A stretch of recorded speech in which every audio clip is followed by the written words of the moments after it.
So if you're interested in technical analysis and different updates going on in the cryptocurrency markets, make sure to hit like on this video, make sure to subscribe, and hit that bell icon so you get notified the next time I upload a new video. So jumping straight into the 1 hour time frame, you can see that I've already got a few things drawn out. I've got my target 1 here, which is set at around $13, and then I've got my price target 2 set around $15.87. You can see I've already got my percentage gains here just already put out. I've got 33% here, and I've got 60% at target 2.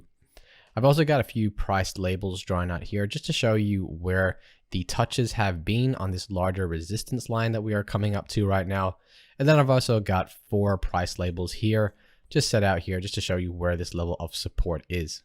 So now let's go zoom into price a little bit, and you can see where we are right now. We're entering this apex of this triangle right here, and 2 things can happen at this point in time. Let's go get our path tool right here, and you can see that we're getting a little bit of an M formation. So I do think that this M formation is going to lead us back down to this lower level of support here.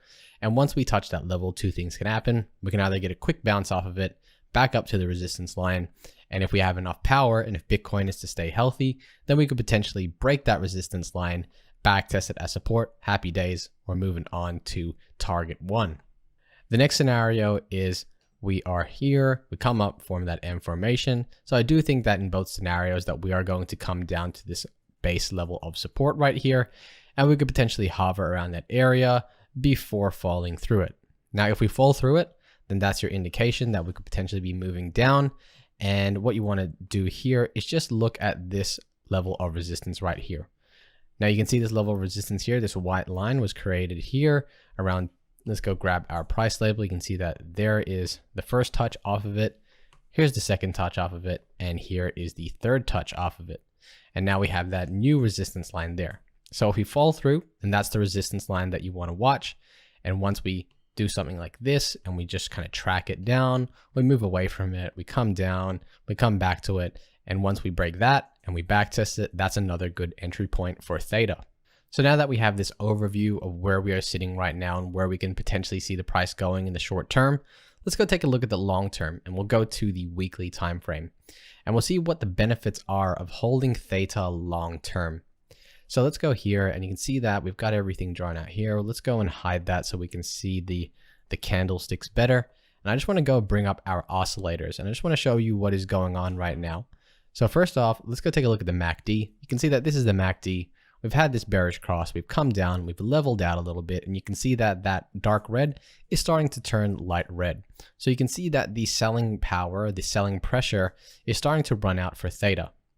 So now we've taken a look at the MACD, let's go take a look at the TDI. This is one that I really like. I've really been looking at the TDI lately just because it's pretty accurate, and it's a combination of the RSI, of moving averages, of Bollinger Bands, and I think it's overall just like one big super indicator. So what I'm seeing right now for Theta on the TDI is this shark fin happening.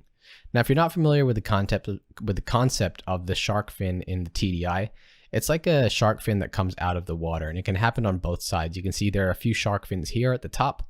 See there, you got a few shark fins, and anytime we have that shark fin, we kind of come down, and the inverse happens on the opposite side. You can see that anytime we come out, we create that inverse shark fin, I'd like to call it, and then we come and snap back into the bands, and we operate back in these regions here. So you can see a little bit of a push here for Theta in the weekly, and the weekly typically takes a long time to play out. It takes weeks.